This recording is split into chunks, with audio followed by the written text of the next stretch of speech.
बिस्मिल्लाहिर्रहमानिर्रहीम नहमदुहु व नसल्ली अला मुहम्मद रसूलुल्लाहि करीम। ये प्रॉब्लम मैथमेटिक्स के डिफरेंशियल इक्वेशन से है। चैप्टर नेम होगा linear differential equation of the second order. Solve by the method of variation of parameters y2 minus y 2/1 plus e to the power x। तो इस डिफरेंशियल इक्वेशन को हम ऐसे भी लिख सकते हैं। y2 का मतलब होगा कि y का डिफरेंशिएशन किया जा रहा है यहाँ पर 2 बार x के रिस्पेक्ट में, minus y is equal to 2/1 plus e to the power x।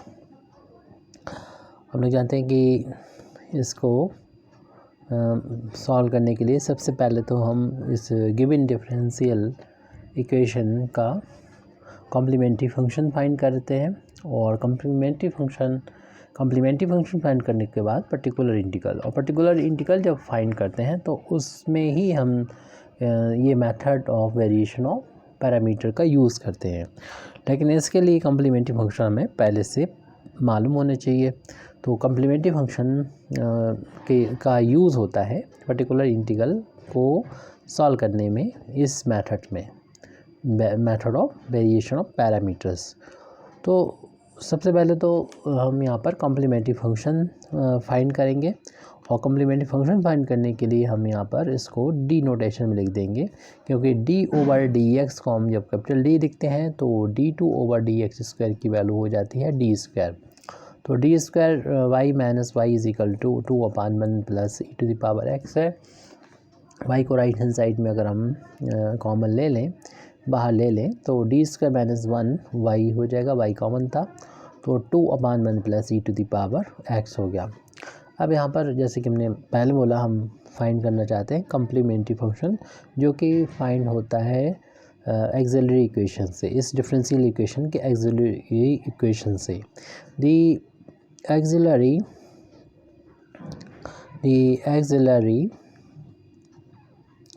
Equation इस जहाँ पर भी y के कोफिशिएंट में d जो कि d का फंक्शन होगा, d नज़र आए वहाँ पर m पुट कर दें और उसके बाद राइट हैंड साइड में 0 पुट कर दें और m की वैल्यू को यहाँ से सॉल्व करेंगे।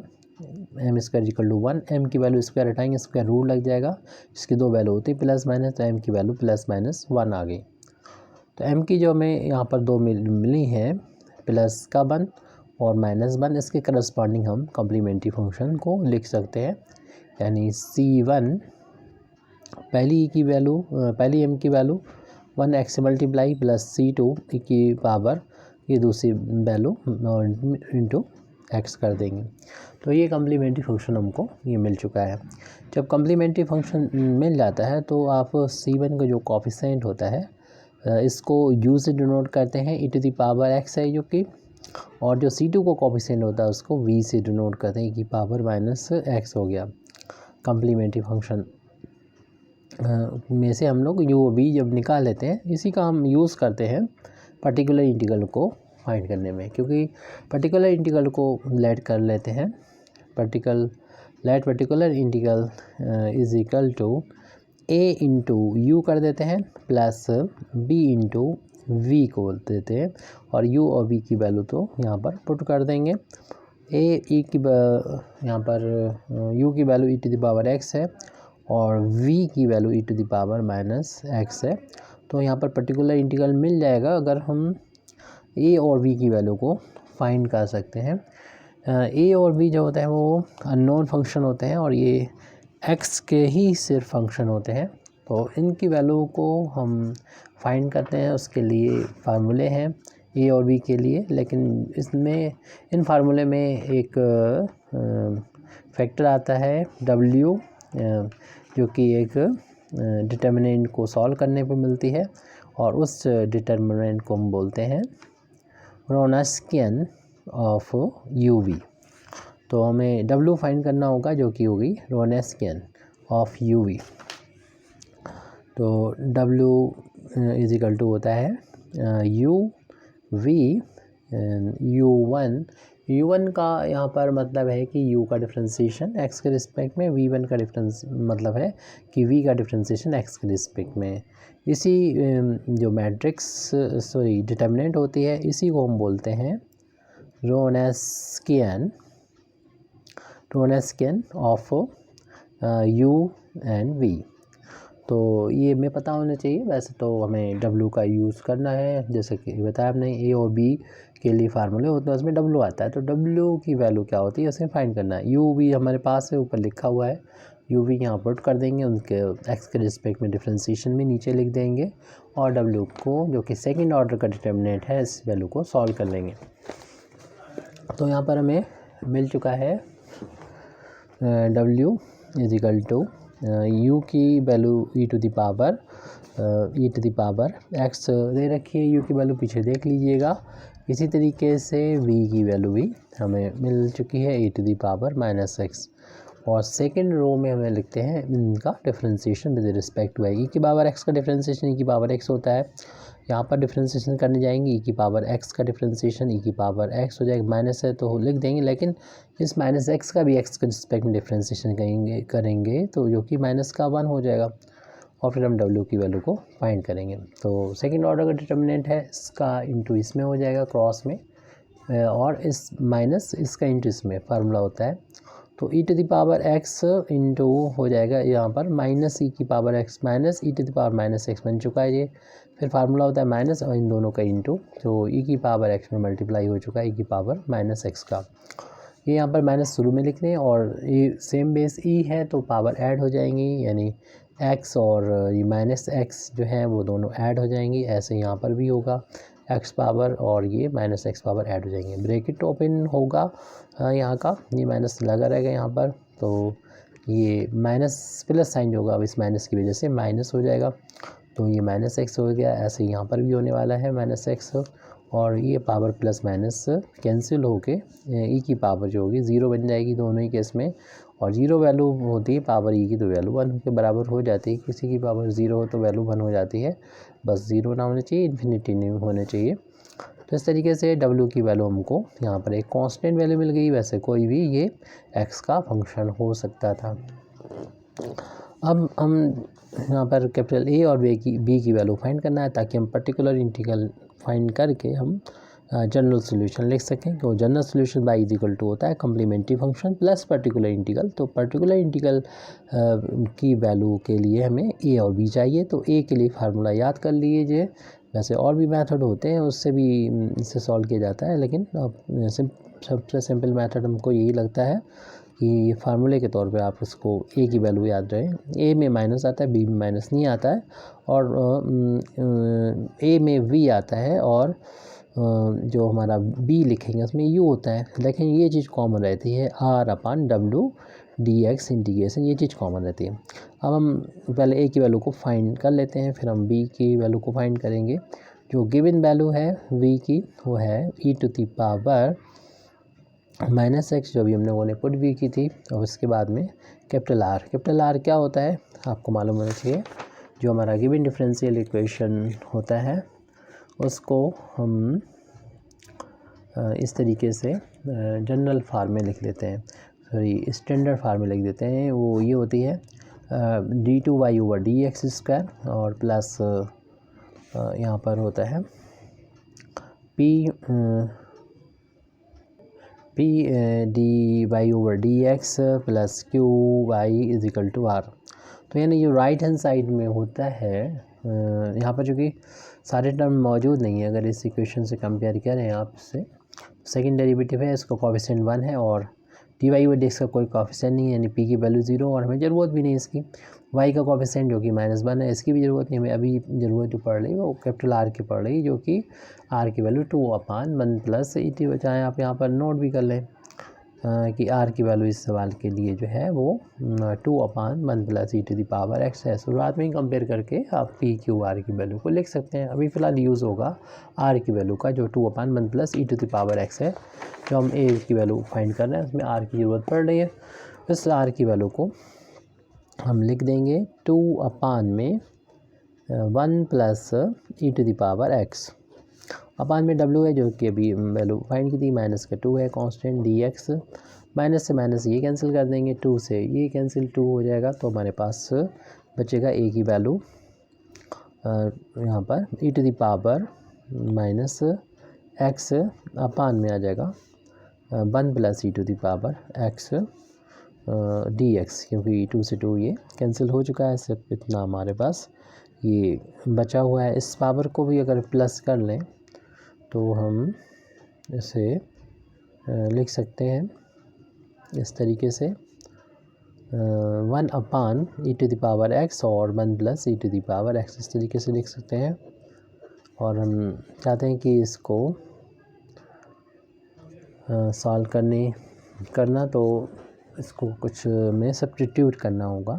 लेट कर लेते हैं कि ई की पावर एक्स जो होगा वो टी के इक्वल है, और इसका जो डिफ्रेंसीशन करेंगे क्योंकि डी एक्स की वैल्यू भी ज़रूरत पड़ेगी, डिफ्रेंसीशन ई की पावर एक्स का ई की पावर एक्स होता है, और एक्स का डिफ्रेंसीशन डी एक्स, टी का डिफ्रेंसीशन डी टी।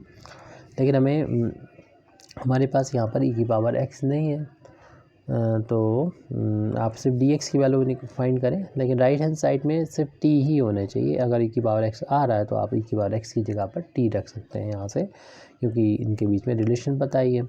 तो डी एक्स की वैल्यू डी टी, क्योंकि अब हम पूरा कम्प्लीटली इसको टी की फॉर्म में चेंज करेंगे, तो डी एक्स यहाँ पर D T upon D T रख देंगे। तो ए की वैल्यू जो हम लोग को फाइंड कर रहे हैं, इसको हमने ट्रांसफॉर्मेशन किया है इसका, ताकि इंटीग्रेशन को आसानी से सॉल्व कर सकें। तो 1 अपान ई की पावर एक्स को टी माना है, और 1 प्लस इसमें भी टी रख देंगे, पुट कर देंगे। ऐसे ही यहाँ पर डी एक्स की जगह पर आ गया है डी टी अपान टी। तो इसको हम पार्शियल फ्रैक्शन से ही इसको हम सॉल्व कर सकते हैं। आप टी स्क्वायर भी बना सकते हैं, लेकिन बी टी ना बनाएं, हम चाहते हैं कि पार्शियल फ्रैक्शन डायरेक्ट हो जाए, यानी अलग से करेंगे आपको फिर ए बी सी लिखना पड़ेंगे, तो इससे अच्छा है कि डायरेक्ट कर लें। डायरेक्ट ऐसे है कि देख रहे हैं इनके बीच का डिफरेंस जो है 1 का है, यानी अगर टी प्लस 1 जो है ये वाला, इसमें से टी माइनस करेंगे तो वो कैंसिल होकर 1 आ जाएगा। 1 डिफरेंस होता है, तो आप छोटा वाला पहले और बड़ा वाला बाद में, बीच में माइनस लगा देते हैं, ये टी बाहर रखें। तो ए इंटीग्रेशन 1 अपान टी, और छोटा वाला पहले और बड़ा वाला यानी टी प्लस 1 बाद में लिख दी, बीच में माइनस लगा दी, हो गया ये पार्शियल फ्रैक्शन इनका। लेकिन अभी हमें इसको और इसमें शामिल करना पड़ेगा, यानी 1 अपान टी को अंदर ले जाएंगे, इसके साथ में जब मल्टीप्लाई होगा तो टी स्क्वायर हो जाएगा, और इसके साथ मल्टीप्लाई होगा तो दोबारा से वही टी और टी प्लस 1 आ गया, और जिसके पार्शियल फ्रैक्शन अभी हम लोगों ने किए भी थे। तो इसमें 1 अपान टी में कोई प्रॉब्लम नहीं है, ये तो आपका इंटीग्रेशन आसानी से कर लेंगे।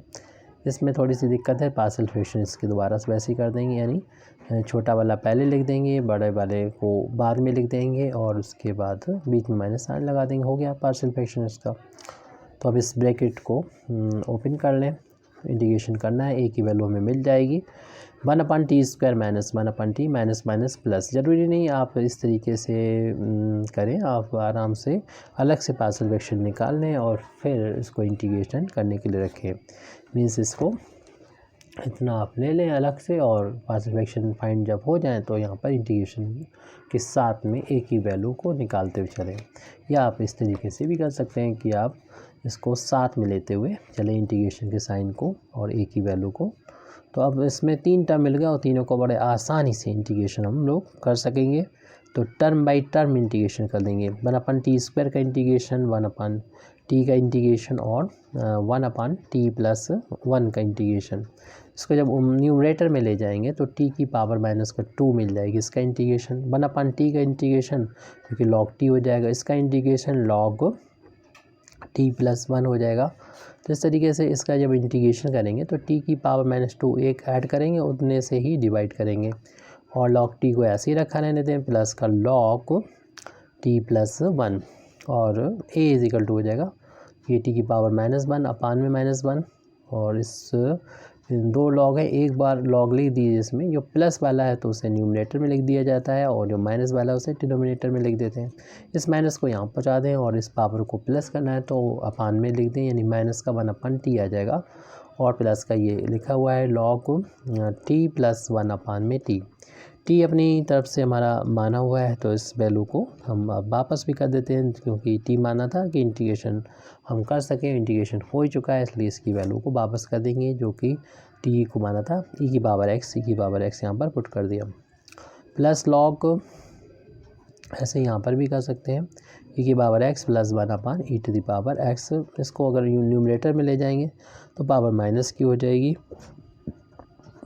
लॉग इसको भी अगर हम अलग अलग कर लेते तो ई अपान में ये करेंगे तो 1 आ जाएगा, और 1 ई की पावर एक्स तो हमने अभी देखा कि ई की पावर माइनस एक्स हो जाता है। तो ए की वैल्यू तो हम लोगों ने यहाँ पर कम्प्लीटली सॉल्व कर ली है। अब बी की वैल्यू फार्मूले की यूज़ करते हुए बी की वैल्यू को भी फाइंड कर सकेंगे। तो बी की जो वैल्यू है वो यहाँ पर हम देख रहे हैं कि फार्मूला हमको याद होना चाहिए। उसमें पहले बताया था यू होता है, आर होता है, डब्ल्यू होता है, और एक्स के रिस्पेक्ट में इंटीग्रेशन करना होता है। यू की वैल्यू और वी की वैल्यू मैंने शुरू में लिख रखी है, उसे नोट कर किया था ई की पावर एक्स, और कैपिटल आर की वैल्यू को भी लिखा था 2/1 plus e to the power x, और डब्ल्यू की वैल्यू -2 आई थी इंटीग्रेशन। अब की ये माइनस बाहर ले लेंगे क्योंकि कैंसिल नहीं हो रहा पहले की तरह, और 2 से 2 कैंसिल हो जाएगा, तो न्यूमरेटर में ई की पावर एक्स और डिनोमिनेटर में 1 plus e to the power x आ रहा है, डी एक्स। माइनस को बाहर ले लिया है, बी की वैल्यू ये है। अब इस बार हमारे लिए आसानी है, क्योंकि अगर हम पूरा डिनोमिनेटर, इस पूरे डिनोमिनेटर को अगर टी मान लेंगे तो ऊपर डी टी मिल जाएगा।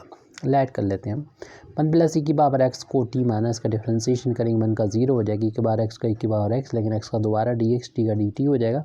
तो ई की पावर एक्स डी एक्स हमारे पास यहाँ पर है, इसके यहाँ पर हम डी टी रख देंगे, तो बी की वैल्यू हो जाएगी माइनस डी टी, और अपान में जो वैल्यू है इसको हमने टी माना है, तो 1/t का इंटीग्रेशन हम लोग जानते हैं कि लॉग टी होता है, और टी की वैल्यू अब वापस कर देंगे तो हमें बी की वैल्यू मिल जाएगी। तो माइनस लॉग टी की वैल्यू थी 1 plus e to the power x. इस तरीके से हमें बी की वैल्यू कम्प्लीटली मिल चुकी है। अब हमें ए और बी की वैल्यू जब मिल गई तो हम जो पी आई था जिसे हमने माना था वहाँ पर रख सकते हैं। वहाँ पर क्या था, कैपिटल ए, जिसकी वैल्यू अभी हमने फाइंड की है।